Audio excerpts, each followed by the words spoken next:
టాటరా classic రెటినాలకు world class treatment ఇప్పుడు మన భీరంగూడలో అమెరికన్ లేజర్ ఐ హాస్పిటల్స్.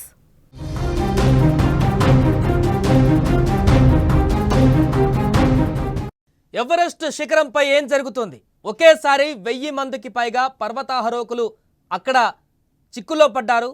అక్కడ తాజా పరిస్థితి నేపథ్యంలో ప్రాణభయంతో అక్కడ కొట్టుమిట్టాడుతున్నారు.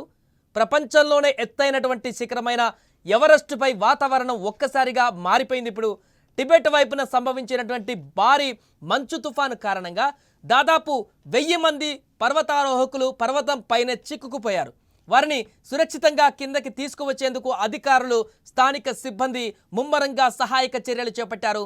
ఇక సమాచారం అందిన వెంటనే రంగంలోకి దిగినటువంటి రెస్క్యూ బృందాలు ప్రతికూల పరిస్థితుల్లోనూ సహాయక చర్యలను కొనసాగిస్తున్నాయి. ఇప్పటి వరకు సుమారు 350 మందిని సురక్షితంగా కిందకి తీసుకువచ్చి క్యూడాంగ్ అనే సమీప పట్టణానికి తరలించినట్లుగా అధికారులు తెలిపారు. అయితే భారీగా మంచు చర్యలు విరిగిపడడంతో మార్గాలన్నీ కూడా పూర్తిగా మూసుకుపోయాయి. వాటిని తొలగించేందుకు వందలాది మంది సిబ్బంది అక్కడ తీవ్రంగా శ్రమిస్తున్నారు. ఈలోపు మిగతా వారి పరిస్థితి ఏంటి అనేటువంటి ఆందోళన వ్యక్తమవుతుంది. వారి కోసం గాలింపు చర్యలు కొనసాగుతున్నాయి. వారి అడ్రస్ కోసం పూర్తి స్థాయిలో రెస్క్యూ ఆపరేషన్ కొనసాగుతుంది. ప్రాణాలతో వారినందరినీ కూడా బయటికి తీసుకువచ్చేటువంటి ప్రయత్నాలు కొనసాగుతున్నాయి. టిబెట్ వైపున ఉన్నటువంటి ఎవరెస్ట్ తూర్పు వాలుపైన శుక్రవారం సాయంత్రం మొదలైనటువంటి హిమపాతం ఆదివారం నాటికి భీకరమైనటువంటి మంచు తుఫానుగా రూపుదాల్చింది. ప్రస్తుతం చైనాలో జాతీయ సెలవులు కొనసాగుతుండటంతో ఎవరెస్ట్ను అధిరోహించేందుకు పెద్ద సంఖ్యలో పర్వతారోహకులు కూడా అక్కడికి చేరుకున్నారు. దీంతో భారీ సంఖ్యలో ఎవరెస్ట్ పైకి పర్వతారోహకులు చేరుకున్నారు. ఈ నేపథ్యంలోనే అక్కడ నెలకొన్నటువంటి తాజా పరిస్థితి వారిని తీవ్ర భయాందోళనకు గురిచేసింది. వారిని సేఫ్గా మరలా వెనక్కి తీసుకురావడానికి ప్రయత్నాలు కొనసాగుతున్నాయి. దీంతో అక్కడ కొంత ఆందోళన అయితే నెలకొంది. మిగతా ఎవరైతే వెళ్ళిపోయారో అక్కడికి పర్వతారోహకులు, వారికి సంబంధించిన కుటుంబ సభ్యులు కూడా ఇప్పుడు ఆందోళన వ్యక్తం చేస్తున్నారు. మా వారు సేఫ్గా తిరిగి వస్తే చాలు అంటూ కూడా వారు ఆందోళన వ్యక్తం చేస్తున్నటువంటి పరిస్థితి నెలకొంది.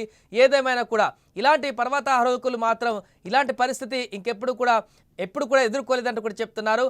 ఇదే సమయంలో తుఫాను విరుచుకుపడడంతో వారంతా కూడా క్యాంపు సైట్లలో చిక్కుకుపోయినట్లుగా తెలుస్తుంది.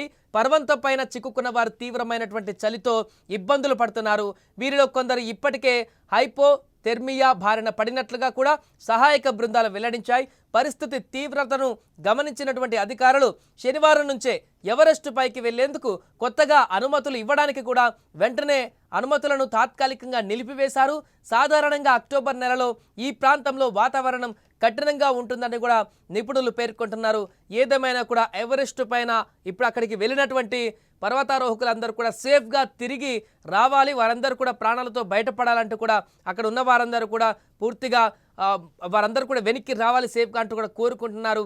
సహాయక చర్యలు ముమ్మరంగా కొనసాగుతున్నాయి. కానీ అక్కడ పరిస్థితులు ఏర్పడినటువంటి భయంకరమైనటువంటి హిమపాతము, అక్కడ కొనసాగుతున్నటువంటి పూర్తి హిమపాతంతో వచ్చినటువంటి కొండ చర్యలు ఏ రకంగా విరిగిపడతాయో ఆ రకంగా హిమపాతాలు కూడా విరిగిపడుతుంటాయి.